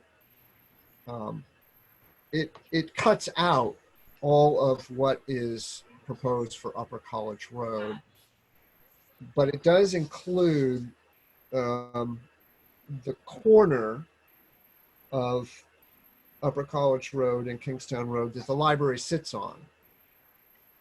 And that is part of the DOT project.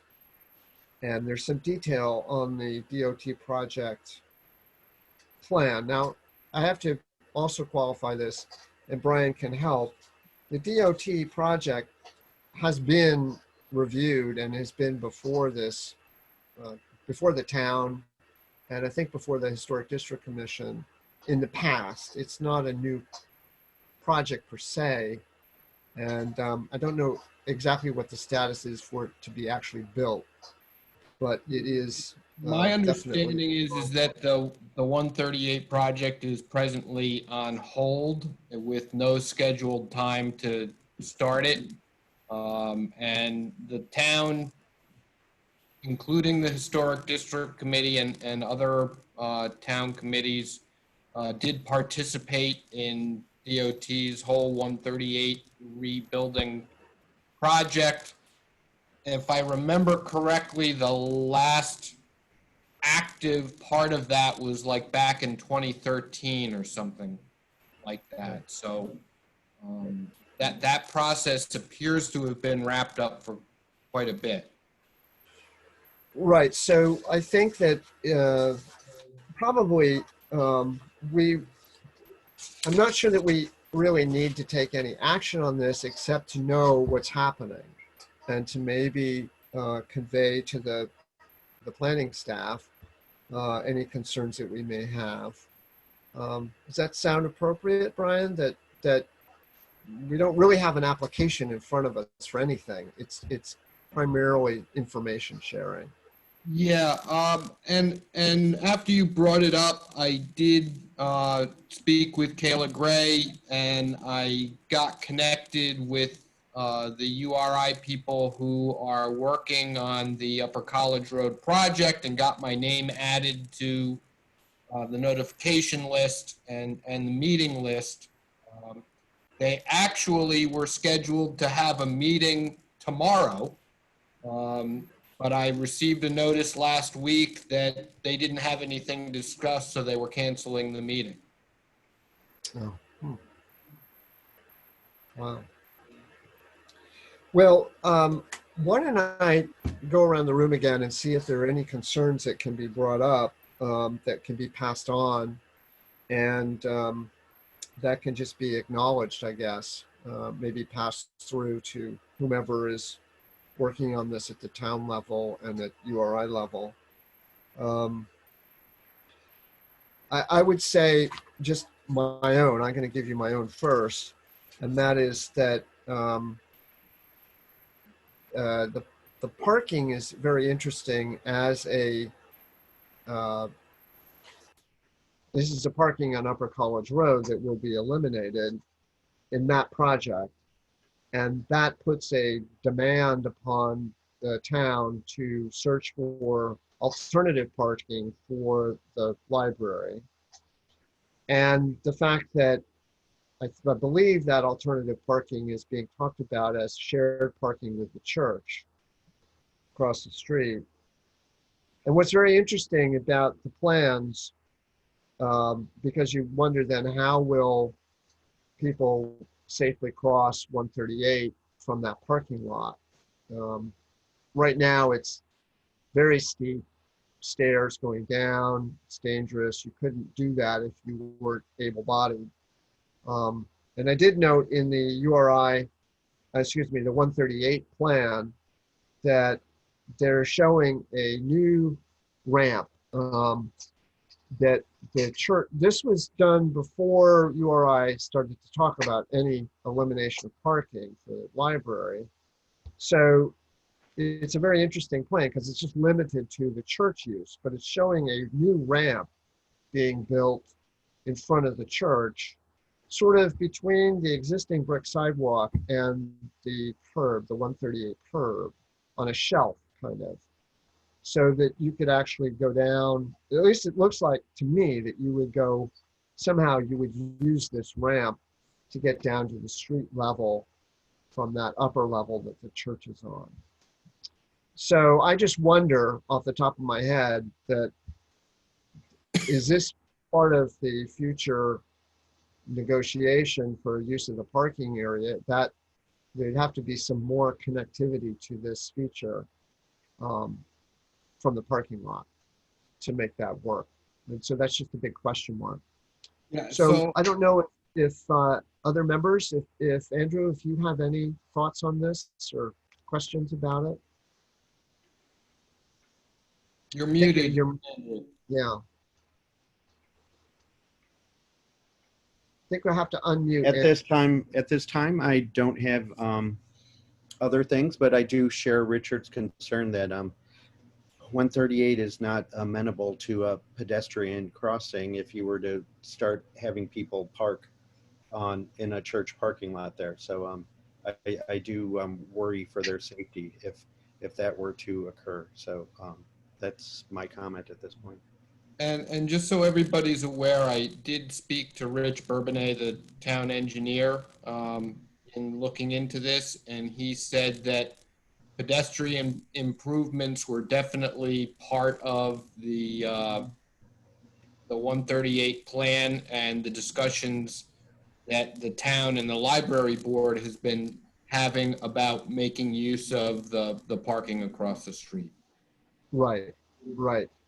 So and Shanti, do you have anything to say? Oh, yes. Oh, yes. As a heavy user of the Kingston Free Library and a former page in my teenage years, I have recollections of sitting in front of that library and watching the traffic when I was a teenager. And I'm a very able-bodied, nearly 60-year-old today.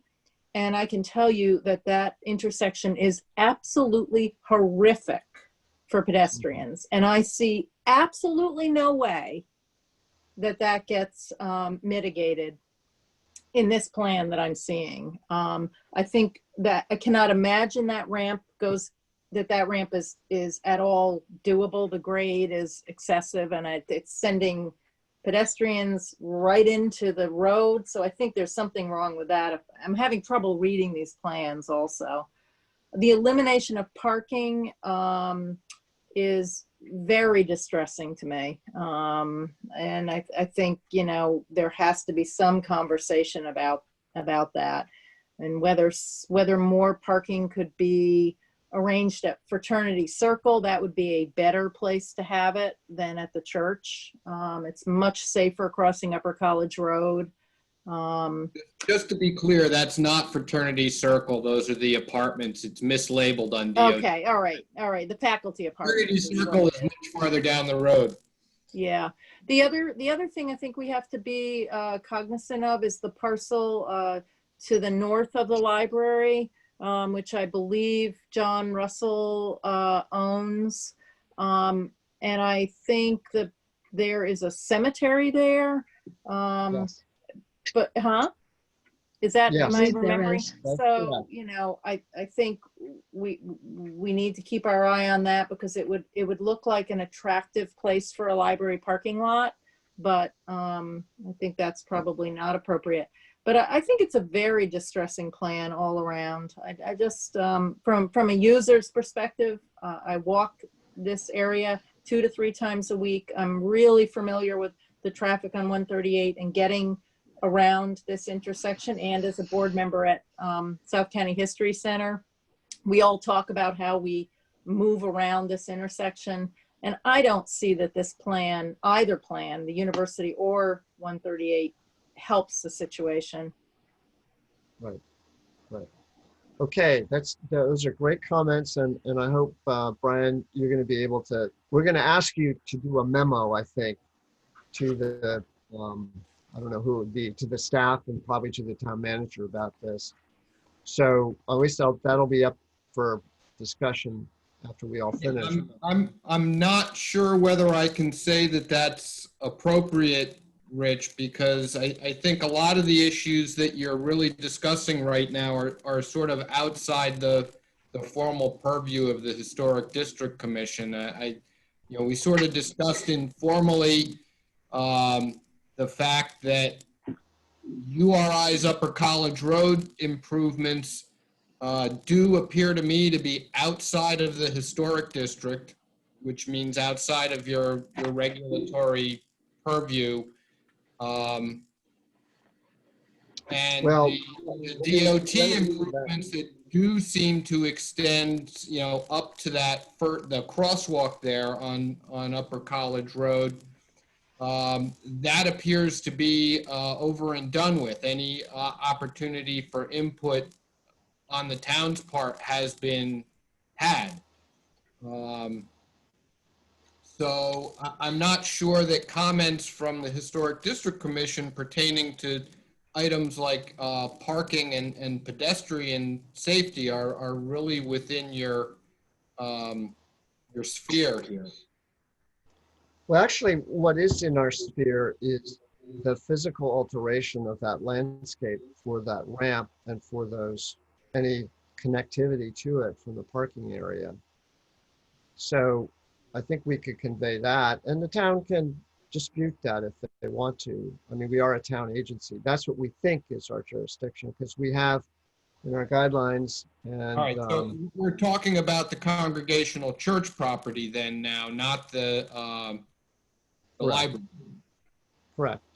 It's all a result of, I mean, any changes there to make that a better pedestrian crossing for the library, because the library will be dependent upon it.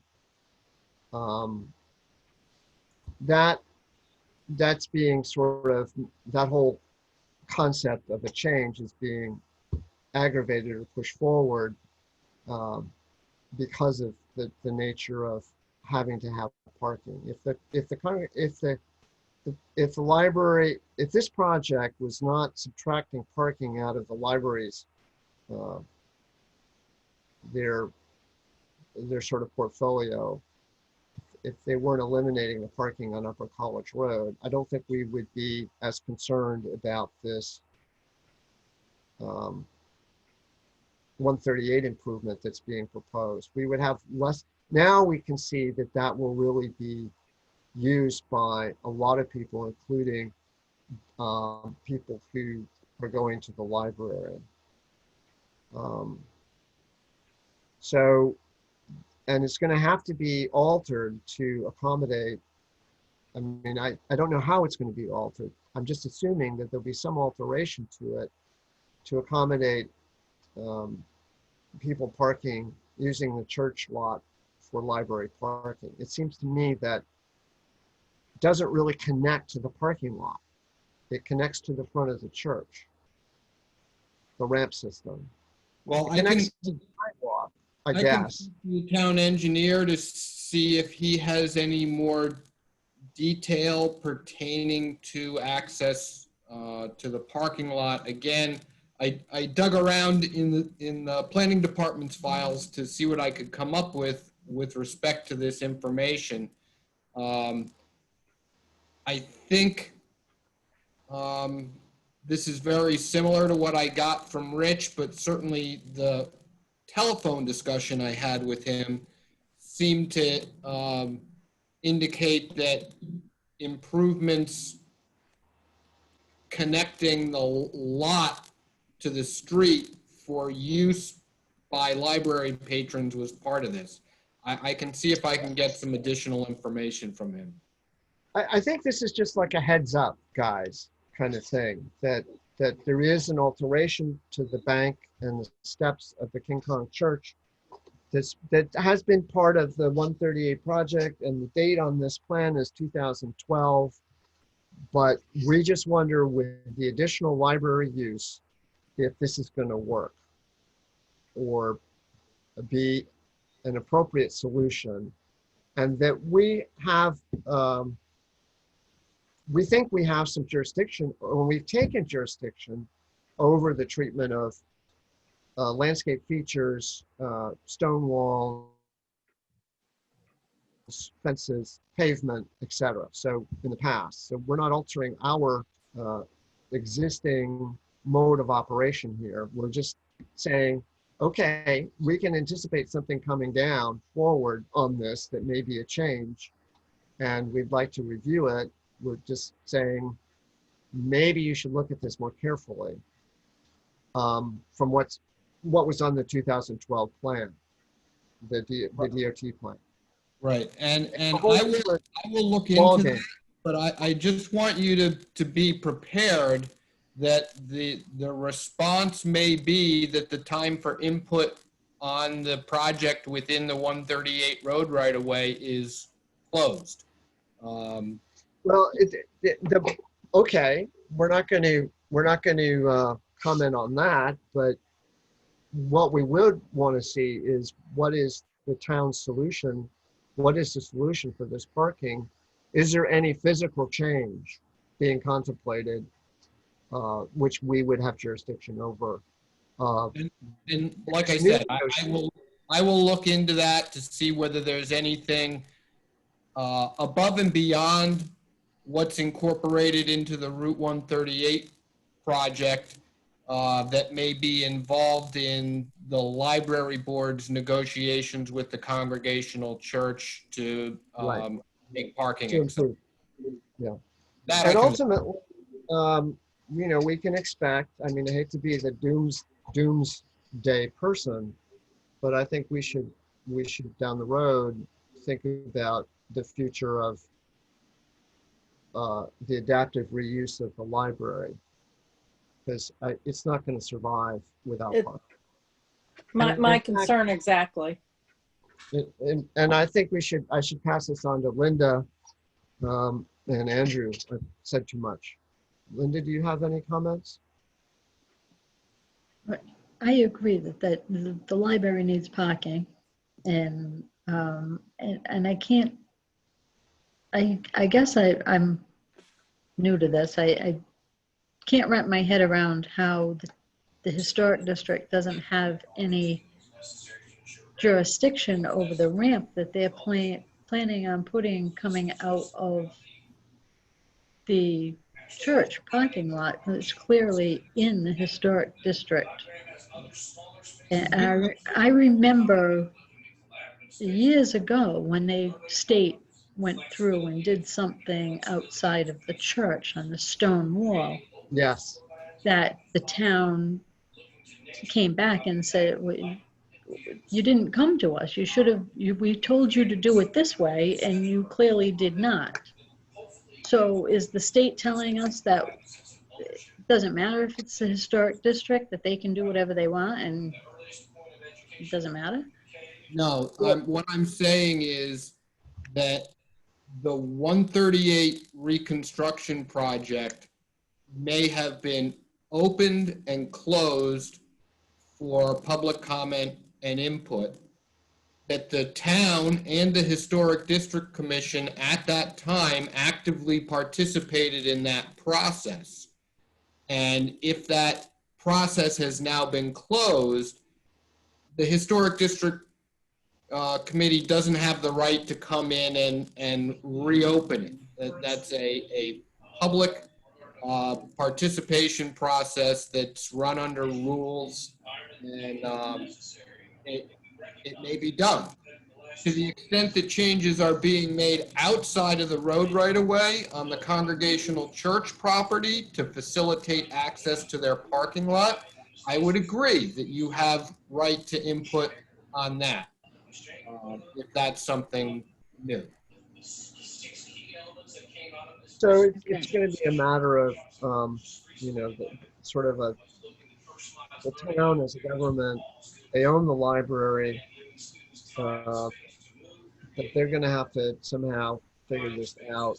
I think that I think it is a new ball game. I think that the change of the parking and the having to have, see, the church itself can function, basically you can think of it as functioning on that side, on the south side of 138, with its own parking lot and its own access to the church from the parking lot without even having to cross 138. Right. That, to me, is a completely different scenario. And I think Right. Shanti and Linda and and Andrew would agree. That's a different scenario than having the library now being dependent upon a parking lot that's on the south side of the street, and all of the patrons having to cross to the library down this uh, ramp system that was proposed in 2012. That ramp system, well, we're just asking, are you going to change that ramp system? If you are, from what was agreed to in 2012, heads up, if it's out of the town, if it's out of the state right of way, or even if it is, we may ask to provide some opinions. This is also subject to review by the Rhode Island Historical Preservation Commission under their jurisdiction over DOT projects. So if there's a change in this design to accommodate more people or to create a better design, then that will have to be reviewed by them. I would agree with that. If there's a change in the design, that would be subject to comment. Right. And if the powers that be decide not to change the design from what's already been approved in 2012, then so be it. And we'll be on standby watching what happens with that library.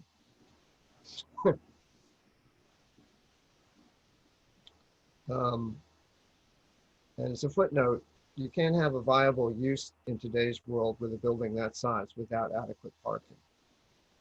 And it's not like the library has even adequate parking now. No. You know, but eliminating the few spaces, including along Upper College Road beyond the library, which is generally where I end up parking. Yeah, I understand. I hear you, Brian, in terms of the ship may have sailed. But it does seem to me that it merits, you know, a quick look to see what, in fact, the Historic District Commission reviewed in the past and make sure that, you know, the plans haven't changed from then. The only plans I was able to find were the ones that I provided you with that were, you know, dated 2012 or 2013. I was kind of shocked that they were that old and the work hadn't already taken place. So it's my understanding that it's just been put on hold, probably budgetary issues with this thing. So there may actually be a URI may be actually forced somehow to make that improvement outside of the DOT project if they want to move ahead with Upper College Road and eliminate those parking spaces. It's a very interesting thing, and I'm glad that we've had this discussion. There's so much that we had looked at it. We've been looking at it, and I take it from Brian's comments that it wouldn't be very much good for us to communicate anything at this point. But that being said, what's the pleasure of the board? What would you?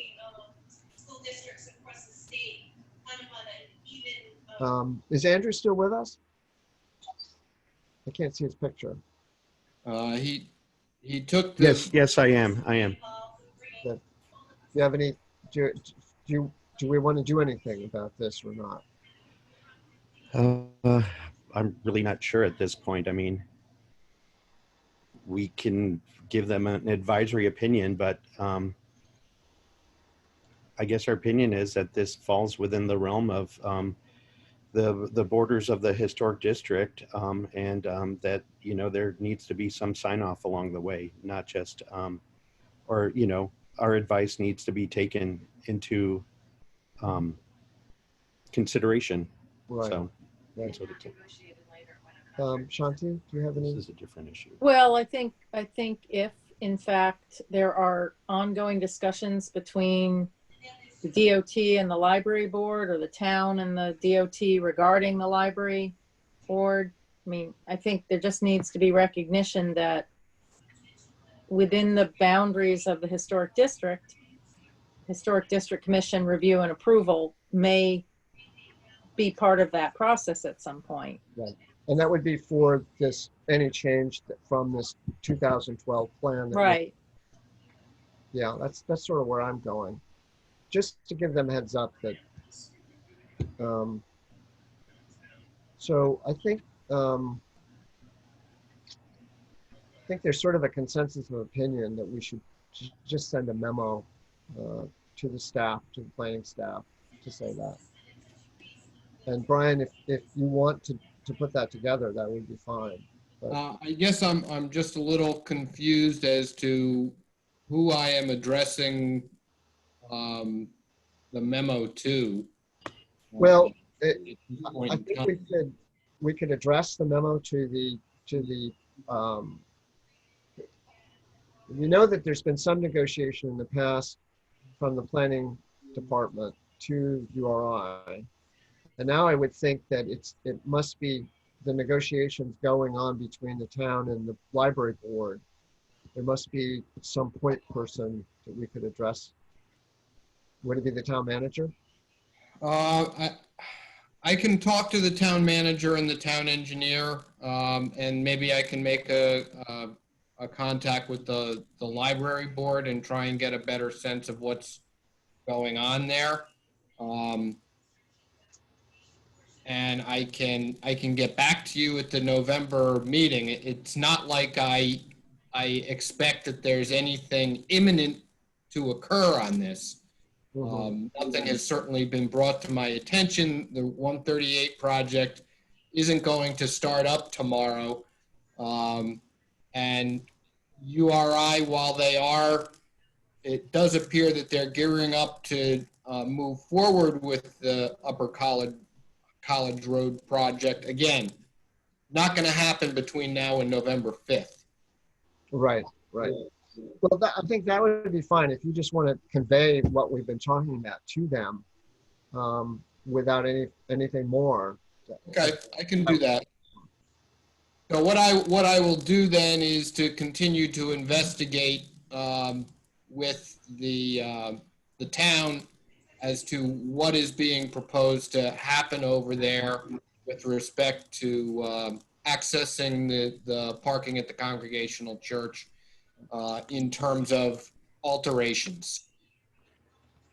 Why don't we leave it at that, because the Back to time you is in November. getting short now. And for those of you who haven't had dinner, I'm sure your stomachs are rumbling. So we were going to, I'm just trying to get my agenda here. I think we're just about at the end of our agenda. Is there any other updates from the staff? We covered most of that. No, nothing further at this time, Richard. All right. And then just reporting in on the revolving loan fund subcommittee. That has not really met yet. I think we got caught in the Kayla Gray leaving. She was very much in support of working on this.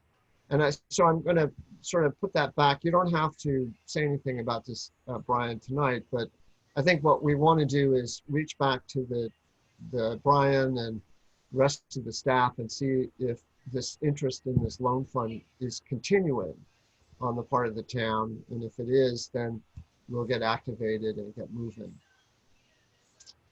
So I don't know, Brian, if this is all new information for you or. This is a little bit new for me. Yeah. So well, I think what we'll do is the committee that we got together, that would be Shanti and myself and Karen De Silva, will connect back with you on what it is and see then if there's any interest that you all have about it. I think it's no point in us. The loan fund is a program that's very interesting to begin with, but it was because the town was thinking, the town manager and Kayla were thinking about moving forward with having a town or a partnership with a nonprofit on having one of these loan funds, these development funds. It's like a redevelopment fund. Yeah. That revolves. And I think without that interest, if that interest has waned, if it's gone away, if it's been displaced, then it may not be a fruitful thing for us to move forward with any subcommittee work. So we're sort of putting it back in your court a little bit to see if you guys are still interested in this.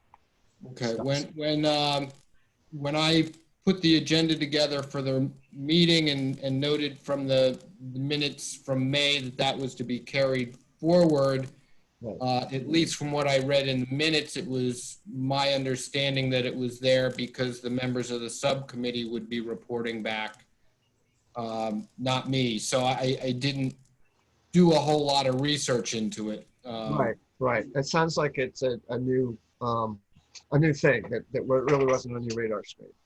So I think with that, I think we sort of finished our agenda. We know that Thursday, November 5th is the next meeting date that's scheduled. Any other information or items you want to talk about? If not, then I'll entertain a motion to adjourn. Second the motion to adjourn. Andrew seconds the motion. I'll make the motion. Andrew makes the motion, and I second. Hands. It's like done. All in favor? Aye. Aye. All in favor, say aye. All right. Aye. All right. Thank Thank you you all. very much. Thank you, Brian. Thank you, Rich. You're welcome. It's kind of crazy Zoom is, but anyway, we got through it. Thank you. Good job.